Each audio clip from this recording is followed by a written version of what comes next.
Bar migao ma ochung'ne koro chal kor lwasi e pacho ka ogolo ripot ewi kodh chiri ma igeno ni dhi chwee chak dwe mar adek mar higani. Gwenge ma oluoro Nam Lolwe kod gode mayudore e hoho mar okak biro yudo ng'eny mar kodhno ma oingo milimita 300 ka Nairobi kod gwenge ma kadhodh nam chumbi biro yudo koth moromo.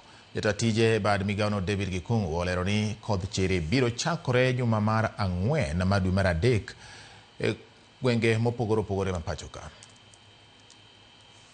The indication is that we will have near to above average rainfall over the Lake Victoria Basin, South Rift Valley, most of the highlands west of the Rift Valley, the southern parts of the southeastern lowlands, and the extreme northern parts of northwestern Kenya.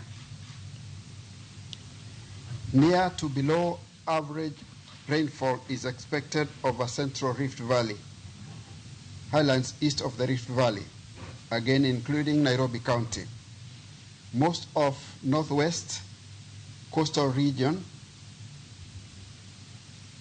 southeastern lowlands, and isolated areas over the highlands west of the Rift Valley.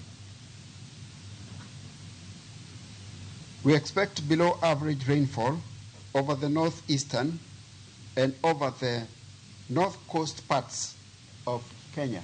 During the season, it is likely that several areas will have a generally poor to fair distribution of rainfall in both time and space.